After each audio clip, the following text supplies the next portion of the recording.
And the show's on Tuesdays noon till 2. Email address tpjazzshow@cs.com. There's also a rebroadcast. That's Wednesdays in the morning at 12 a.m. And it's Dante Fire, bassist, on the show. Welcome to the show, Dante. Thank you, Tony. Glad to be here. Glad to be here. Yeah, now you drove from San Diego? Yeah, today? I'm in the San Diego area the last few years. But I mean, you drove today from there? I did, yes. Yeah. How was the trip? A straight shot. I came at the right time. You got to time the traffic in Southern California. Yeah. And then you're going to play at Mario's in Riverside, Mario's place, this Saturday. That's right. The 13th. I'll be there with the band this Saturday. Looking forward to being back in the IE after doing a lot of other stuff. Yeah. When did you move to San Diego? 2009. Yeah. 2009. And then who's in the band? Wow. We're going to have trumpeter Stan Watkins. Yeah. Lan Richards, drummer, plays with Gladys Knight, a lot of people. And from the Miles Davis band, his last band, Darren Johnson. Oh, you got Darren Johnson. Yeah. Oh, that's awesome. Yeah, he should be there.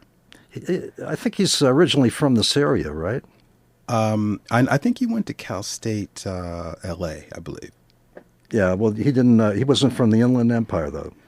I'm not sure where he was originally, but I know he went to Cal State, L.A. Yeah. So they're going to read off charts, or what did you do? Get together a little bit? Just kind of a combination of online networking and just kind of knowing what the material is. Yeah. Yeah. So you're going to do some standards and originals. Huh? Absolutely. Yeah. And then we're going to play some of your music today. And but you're from San Diego now. What's the scene like down there? The music scene? It's beautiful. It's always great to be back in the LA area, but it's beautiful in San Diego.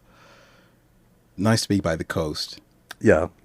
It's a thriving musical community. Yeah, that's what I heard down there. What kind of venues are they over there? There's a lot of great jazz and just general venues in particular. Often I'm at a place called Humphreys. This past weekend I was at a place in Carlsbad called the Coyote Bar. It's a great place. Uh-huh. It's an outside venue. Very, very lively, upbeat. And before doing the Mario's gig, I'll be doing a gig Friday down there. Yeah. A place called Old Venice, which is in the harbor, but then back to the Riverside to do Mario's. Yeah. Do they still have the what's it called? The saloon, Smiling Dog? Well, that's Cleveland, isn't it? Yeah, I think you know so. what I mean. There's a saloon down. I've heard of that. Yeah. Well, I mean, in San Diego, there's something called the saloon. You don't, or is it not in existence anymore? It may not necessarily be in existence, but I know what you're talking about. Yeah, because I think Tribal Tech played down there. Scott Henderson, yeah. Cool. Yeah. And then Kofi Baker, I think, played there a year or two ago. Maybe it's gone now. Okay. So there's a lot of jazz players down there. Absolutely. There's a hot club called Dizzy's there. Yeah. A lot of straight ahead people stop there when they're in town. Yeah. And it's definitely a scene. I mean, every genre is well represented. The Music Box. How about that place? That's kind of a newer thing happening. The Music Box. Yeah. That used to be the what was the name of that place? I forgot. Do you? It was before it was the Music Box. I'm not sure because it's like when it became the Music Box, that was kind of like this is the place. So I'm not really sure what it was before then. I forgot what it was called, but they had a lot of named people playing down there. Yeah. Al Di Meola just played down there a few weeks ago. At the Music Box. Yeah, that's definitely the place, one of the touring places to stop at. So you're not only a bass player, you're a drummer too. I am a drummer as well, and I do. I'll be doing some drums at a spot later this evening. Got my drums with me, but I grew up playing both. I always wanted, in my heart of hearts, to be a drummer, but it's like I had support to do whatever, but I just didn't have the drums there. So as a kid, I was, paper route, lemonade stand, whatever, hustling to do whatever I could do. At 12 and 13 to buy my own drums, and eventually did. And prior to that, I wanted obviously to play the drums, but was given a guitar for Christmas, and found myself playing bass lines on the guitar because it was more percussive like the drums. So eventually they just kind of merged together, and here we are today, bass and drums. Yeah. So you play 6-string as well? I play a 7-string, 5-string, 4-string, and also a piccolo bass. Oh, you have one of those too. Yeah, and lately I've been doing a lot of acoustic electric bass. I have a parlor bass that I really like. I mean, I'm have endorsements with different companies, but this parlor bass is wonderful because it's like a mahogany instrument. I really like that. When they say parlor, I never heard that. Is that a company or a term? Well, it's a term. It's like it's the shape of the body, a grand concert size shape of the body. It's pretty punchy, pretty resonant, and the mahogany is a little bit different for that type of instrument. Usually they have like spruce or something, but it's like a darker, more woody sound. So I really love this. And that contributes to the definition as well because of the wood, or just the function? I think a combination of both, but the wood I think makes a big difference because they could probably put anything in there. A lot of them have the spruce, but that seems to make a little bit of a difference. Yeah, and so with the drums, I've heard you play before, and you're actually, I think from what I heard on what we're going to play, you played drums on that and the bass. I played the bass and drums because I could tell by some of the grooves on most of the recordings. Yeah. So did you study privately for drums, or did you study at college? I forgot. Yeah, back in the day, my first couple years of college, I went to college down south called Oakwood College. It's now Oakwood University. And I studied theory with Dr. Eurydice Osterman. And in that capacity, that was just mind-blowing.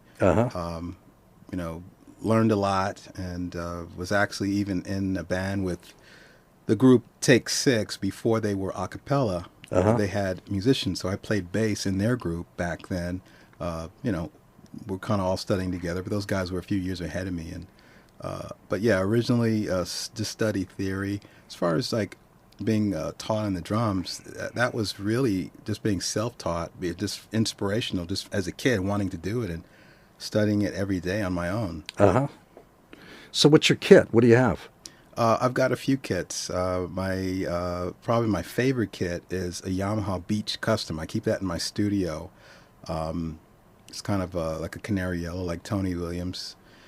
And I use often a DW Dominion Ash Pocket kit. D-Drum Dominion Ash Pocket. But what I'm working with today is when DW Drums came up with their division Pacific or PDP, they came out with this Manhattan Jazz kit or Chameleon kit. It's kind of got like these really flat toms, really stackable, really portable. So I'm using that today. I like that. I've done some recordings with that. I actually did a recording with that a few years ago with Andy Waddell, guitar player. And I also have a little Sonar bebop kit. What's the bass drum? 16. Oh, 16. Yeah, 16 by 16. Yeah. On that one. That one's cool. I like small bass drums when they sound punchy. Oh, absolutely. Yeah. Yeah. But is that true? DW had some connection with Rogers. Is that true? I don't think so, because I know Rogers was recently re-released, or that I think the company was defunct at one point, but then they came back. But I don't think it was DW. I think it was another organization that kind of brought them back. I see. I really think it was some Japanese company, but I'm not sure. Yeah. And then as far as bass, did you study privately? You know what? Never had a bass lesson in my life, but I did have two. I mean, I guess when I was 9, I studied the trumpet. Okay, when I was 12, I was given a guitar, and I had 2 guitar lessons. That's it. Those are my only formal lessons individually, one-on-one. Just 2 guitar lessons. Everything else was self-taught and some theory, in classrooms. I have to run this, Dante, and then sure. Let's play a tune of yours after this. I've got to Absolutely. run this PSA. Okay, absolutely. And it's Dante Fire, bassist, well, drummer too. Yeah. Hello, I'm Donny Osmond. You know the expression, practice makes perfect? Well, it's true in music, and practicing music is one of the most valuable ways a student can spend time. A young person who studies music reinforces teamwork, communication skills, self-discipline, and creativity, all qualities kids need to be successful in their other schoolwork. Parents, think about encouraging your children to try out several instruments at school until they find the one that really clicks. Get to know the school's music teacher, and encourage your child to join school music ensembles. And please don't forget that your kids all have an instrument that's free and sounds wonderful, their voices. A PSA brought to you by MENC, the National Association for Music Education, and the National Anthem Project, the campaign to restore America's voice through music education.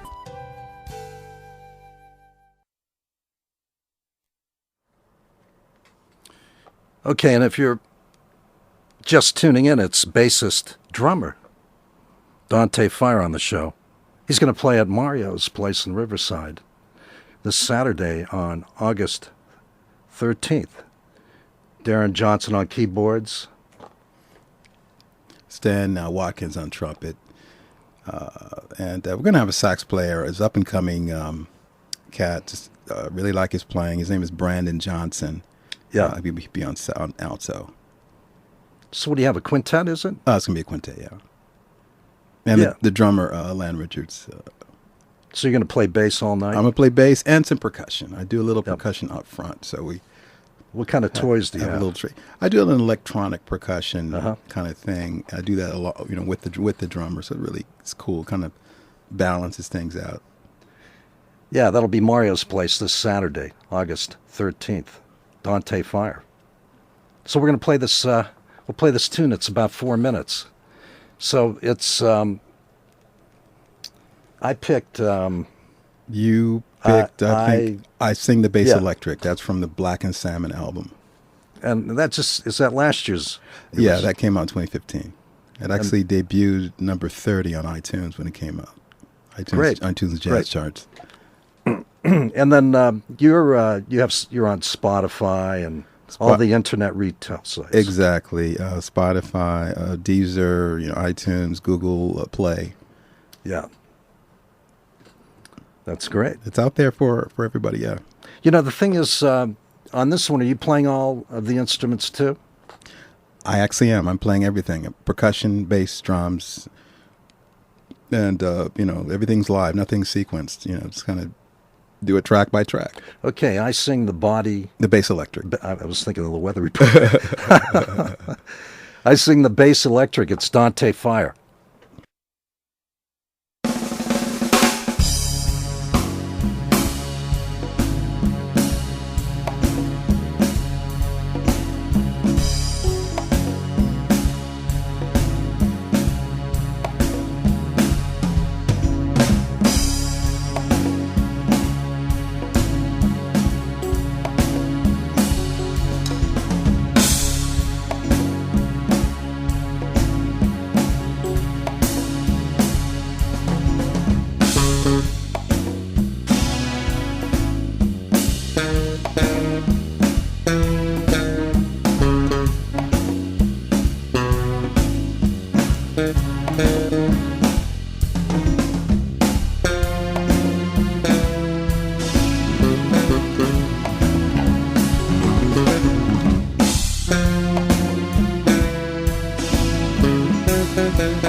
Yeah, I was just taking a picture, and then the tune's over.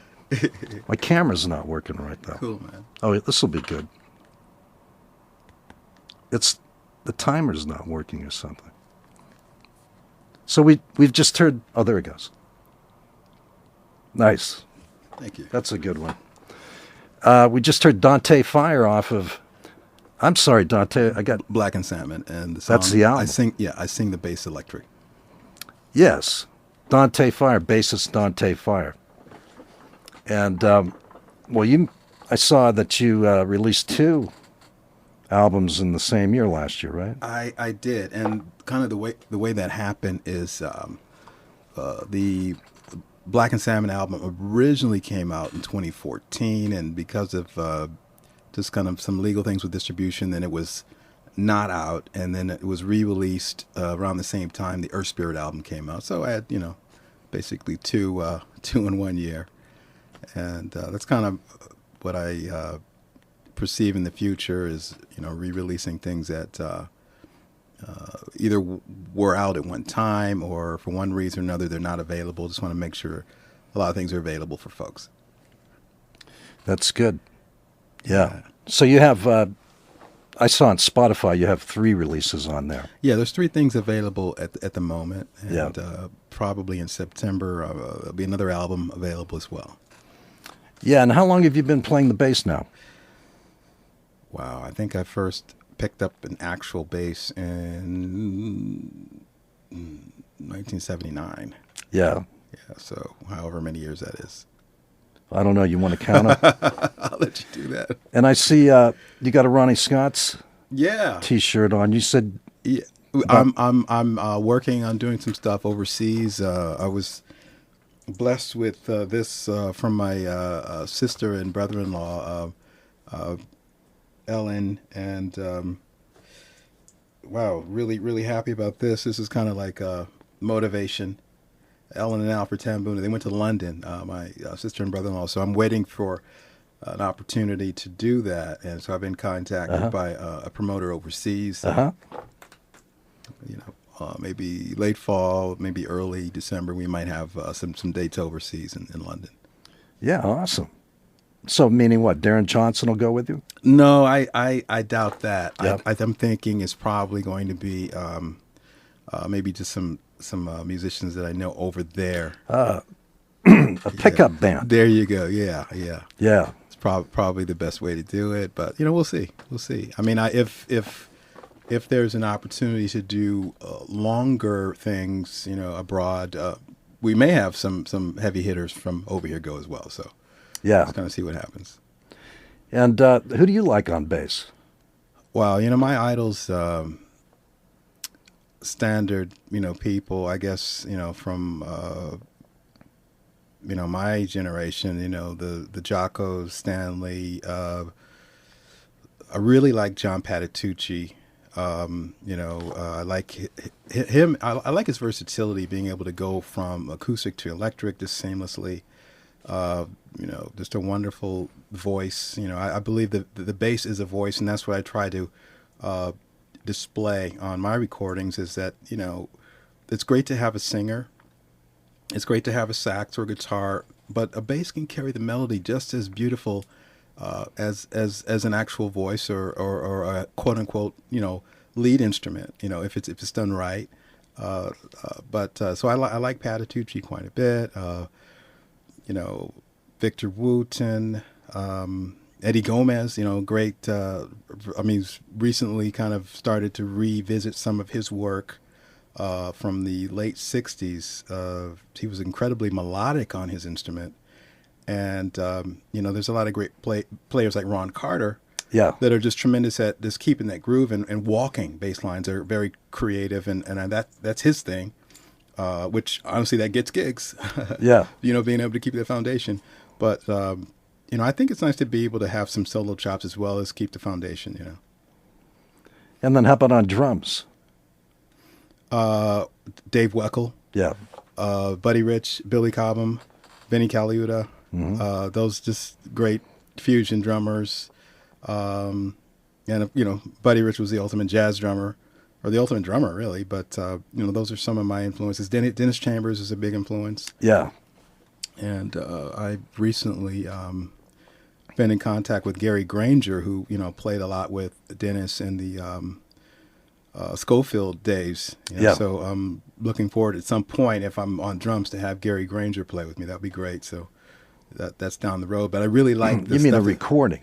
I'm not really sure what it would be, but if I should be in a situation on the East Coast, I would probably call upon him. If I'm doing drums, I'd probably call upon, Gary Granger to do something. Yeah. So you say you have a studio. What do you have at your studio? What gear? I am, for a long time I've been really into hard disk recorders. I've had all the toys from Roland, starting with the little BS 840EX up to the 16, and then the 24 BS 2480, and then I recently discovered actually the album, the Black and Salmon album, was done with 2 Korg D1600. So I've got a lot of outboard gear. I've got a rack full of outboard gear.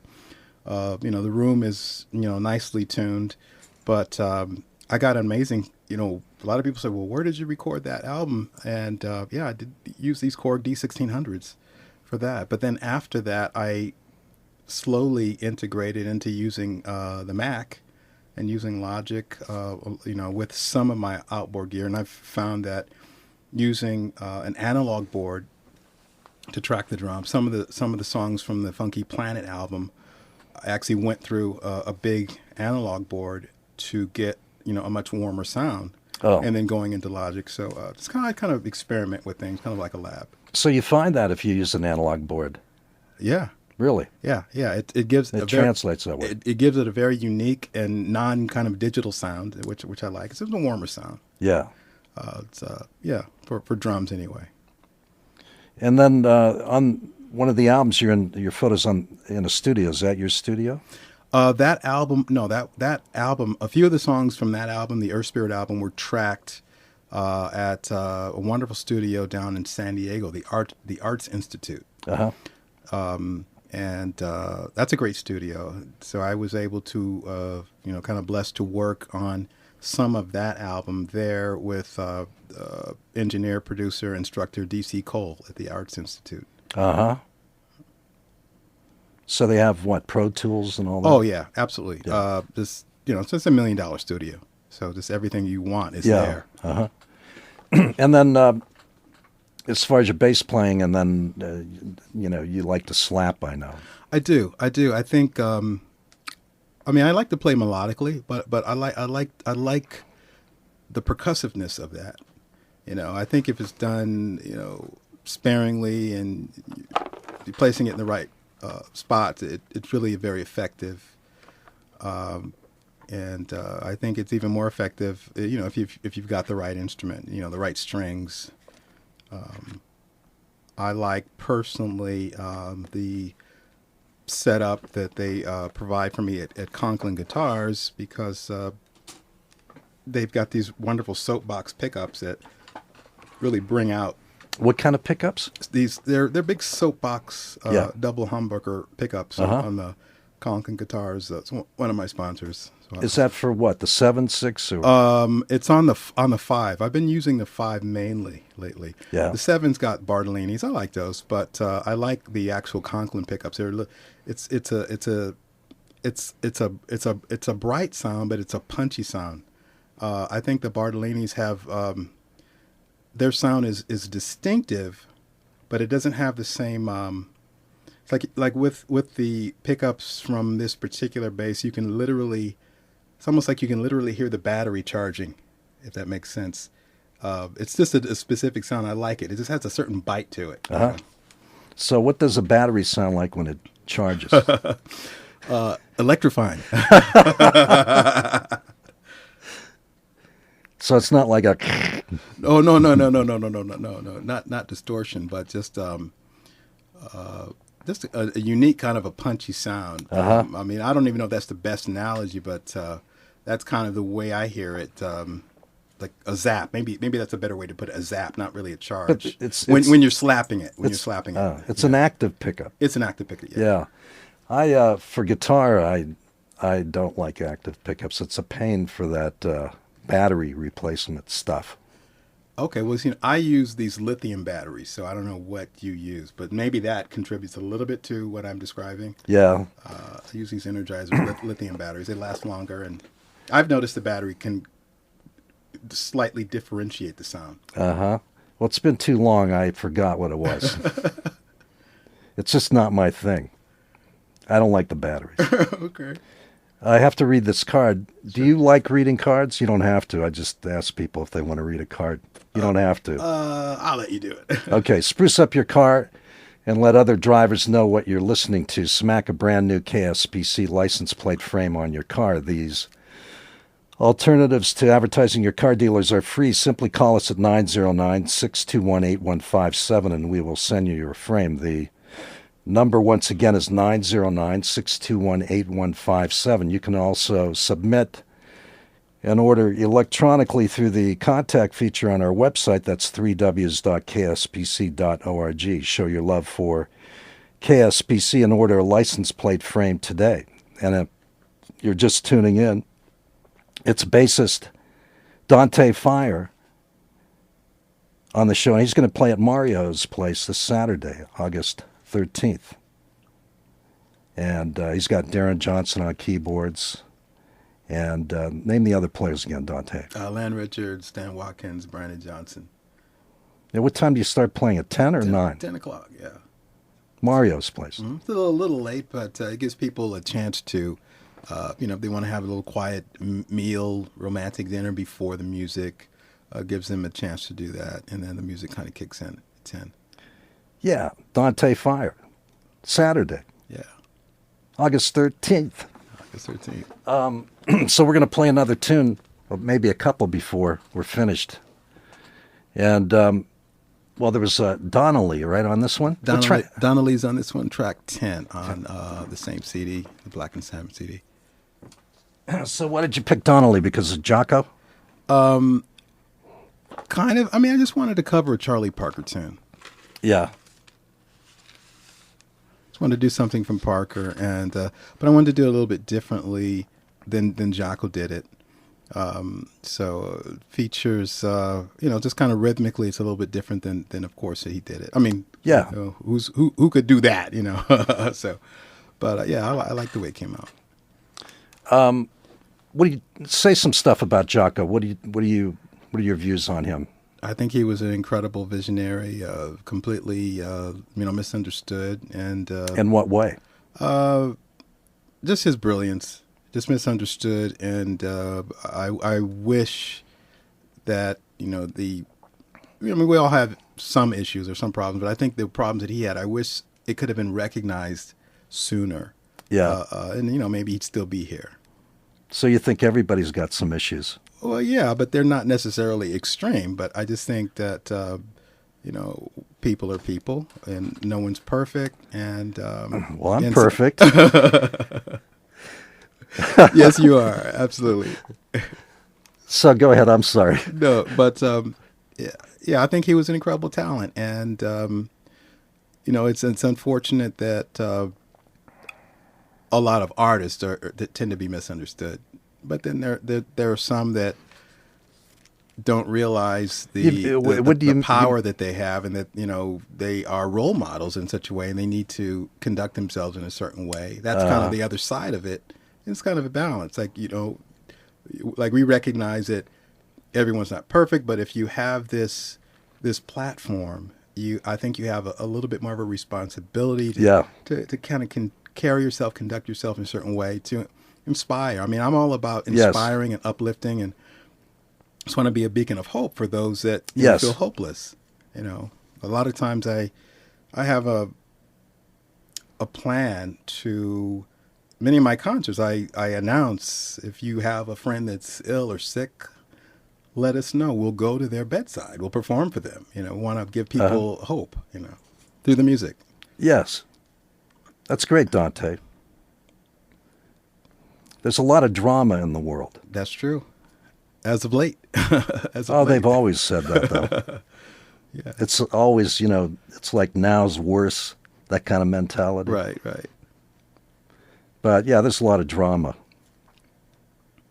Yeah, there can be, but we have to clean it up. So, yeah, the thing about Donna Lee, then, did you work it all out like Jocko anyway? No. I did it completely different. Yeah. I did it completely different. I used a lot of synth in it, and I basically worked with a great piano player that at the time I worked with, wonderful player from Cuba. Yeah. Gustavo Ramirez. So I worked with him on some stuff. So it's other than myself, he's probably the only contributor on the I'm sorry, go ahead. On piano, yeah. That is him on there. Yeah. I see. And we have the track, it's track 10, right? Yeah, track 10, Donnelly. And this is off the same album, right? Black and Salmon album, yeah. Dante Fire. Mm-hmm. Donna Lee, here we go.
Hi, this is Alphonse Buzan, and you're listening to Tony Palkovic on 88.7 FM.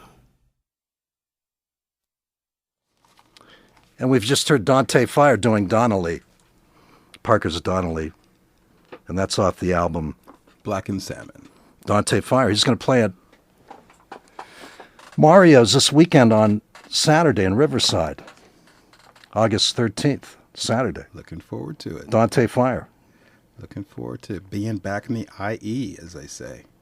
Yeah, because you lived, you lived right in this area, too. I did live in this area for a while, and then went for a brief period up to the high desert, and lived in a wonderful home/studio there. And Yeah. And then I kind of migrated to the San Diego area. Because of your wife? Due to romance, yes. Yeah. That's where she's from. No. My wife is originally from Indonesia. Uh-huh. But at the time, we were dating, and she was kind of driving these long distance trips to high desert, and it's like, it's just not working, it's like too far, Yeah. So I kind of gave in and moved down there. Meaning that's where she lived? Well, no. She's lived in the Inland Empire, and then got a kind of a nursing gig down there. I see. Yeah. And then we were having this long distance kind of, Uh-huh. The high desert to San Diego. It's kind of long distance, I guess, Yeah. driving wise. But so eventually I knew somebody would give in, and it was me. So I moved. Yeah. I moved, and we got married. And Yeah, I don't give in. You're hardcore.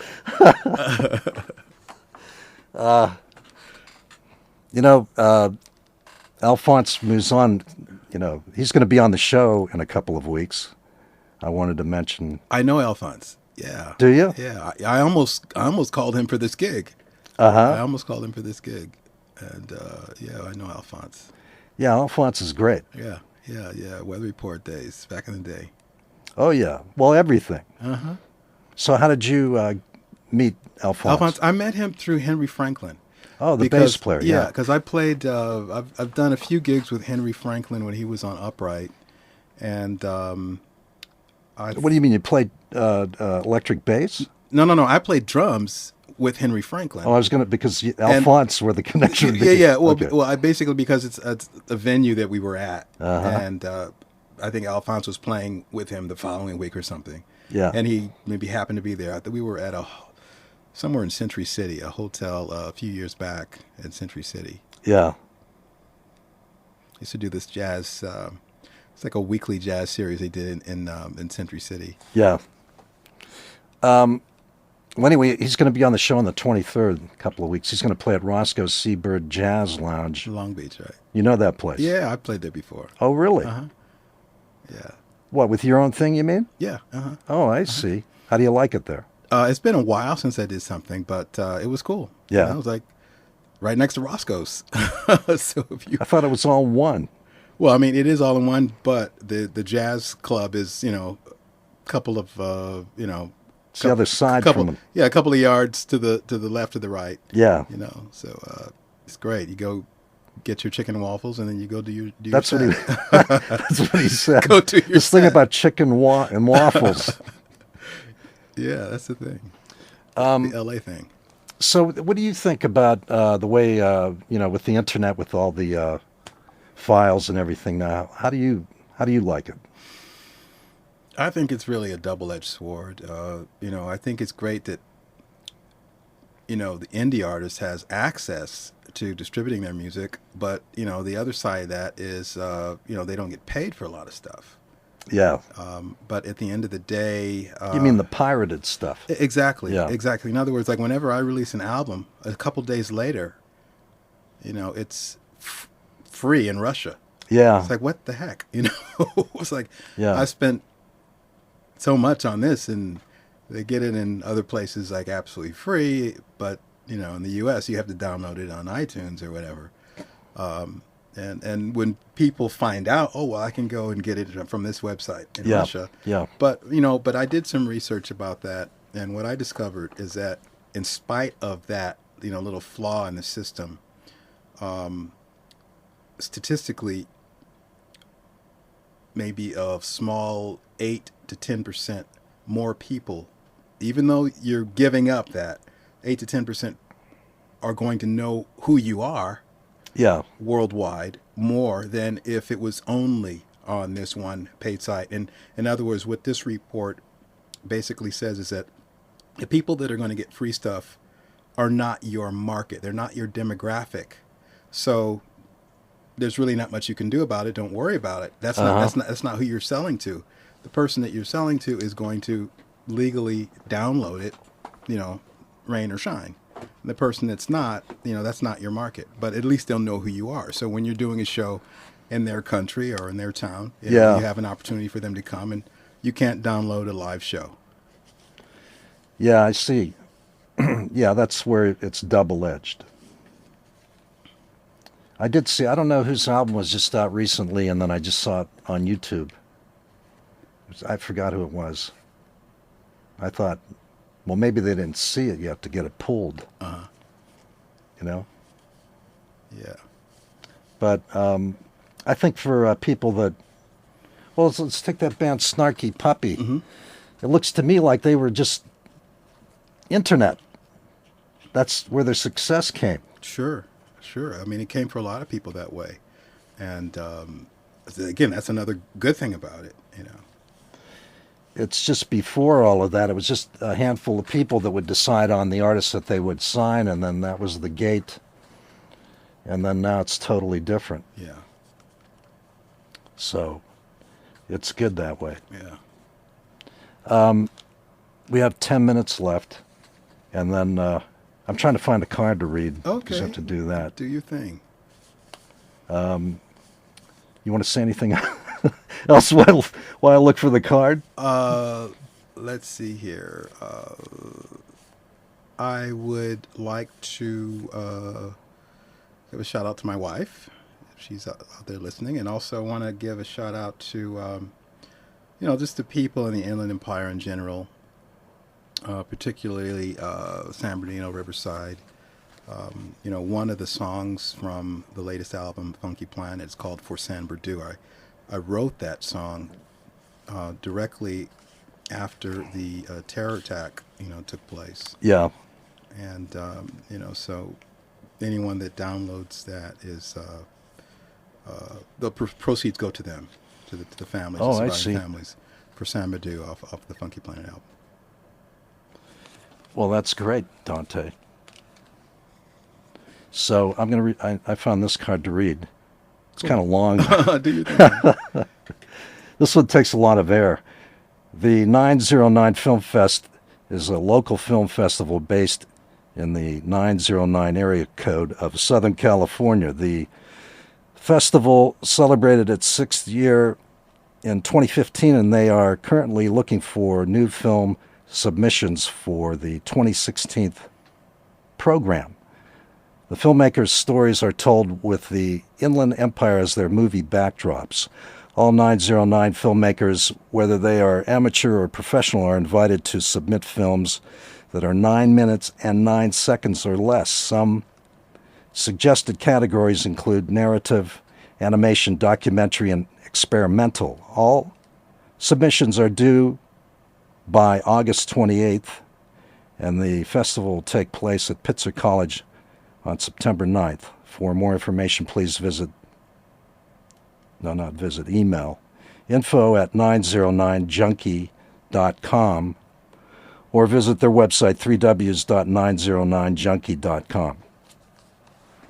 And it's bassist Dante Fire here on the show. He's going to be at Mario's Place this Saturday, Mario's Place, August 13th, with his band.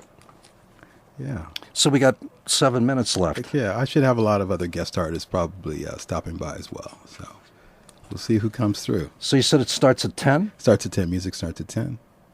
Yeah, Dante Fire. And so what kind of advice would you give us for some aspiring younger players? That's my favorite question. Okay. I mean, the first thing that I would say is you've got to believe in yourself, no matter if you have support or not. I recently met a gentleman at one of my shows who was a vet, and a disabled vet. And he said, I'm really touched by what you do. It's like, well, thank you. Thank you. I'm blessed to be able to do it and to make people feel better, even if it's for a moment. And he went on to say that as a child, as a young adult, as an adolescent, that he wanted to play music so bad, but his mother would tear up his guitar or whatever he was playing. She would, he just didn't have the support. And I thought that was unfortunate, but in spite of that, I think that people have got to believe in themselves, no matter if you're discouraged or if other people don't believe in it, because at some point, you might be able to touch someone else, and that's a therapy that other person might need. Yeah. There's really nothing that anyone can't do if they just believe in themselves, and specifically with the music, we all have a path or a destiny, and You believe that? yes, absolutely. And everyone is not going to be a megastar, but I believe that if we just believe in ourselves, believe in God, believe in ourselves, there's really nothing that we can't do, that is, for us, for our path, the best thing for us. Like Yeah. the best thing for Dave Weckl may not be the best thing for me, but the path that I take hopefully will touch a certain amount of people in similar ways. Yeah, and I think, too, they have to learn about envy and jealousy and how to deal with that. That's a difficult thing. It is true, and I just think that in this industry, you have to have a thick skin. You have to take things with a grain of salt. You can't take things personal. Some people are going to support you. Some people might be envious, but we just have to turn the other cheek and, wish them well. Yeah, that's difficult, and then it could be in very subtle ways that it can occur, too, but you have to learn about that. So, yeah, with believing in, I think you're just motivated even if you get pulled down after a while, again, if it's in you. Yeah. So, and then why don't we, because we got 4 minutes left. Sure. Play another tune? For the close, Dante. Okay. Dante Fire, bassist, drummer. Yeah, man. What else do you play? I play some keys, mainly in the studio. Yeah. I used to play the trumpet. I haven't picked up a trumpet in many years, but mainly bass, drums, keys, guitar. I'm playing guitar in a lot of the stuff as well. But I think the song you're going to play is song 7 from the Funky Planet album called Vice Versa. Is that the one? Yeah. What was the other one I had mentioned? I think that was it. Protocosmos. Oh, But then Protocosmos. we only have 4 minutes. Okay, sure. That's not on this one. No, Protocosmos is on another album. So but then we'll do. let me give you that one, though, so you have that if you don't have it. Oh, you mean just to have it? Sure, absolutely. Okay. And Protocosmos is Thank on you. that album. That's the one with the studio photo. Yeah. And then what track is? That's 7. Okay, Dante Fire this weekend. Mario's. Yeah, Mario's. In Riverside. Come hang out, everybody. Come check it out. August 13th. So then we'll finish with this, and thanks for coming down, Dante. Thank you, Tony. Here we go.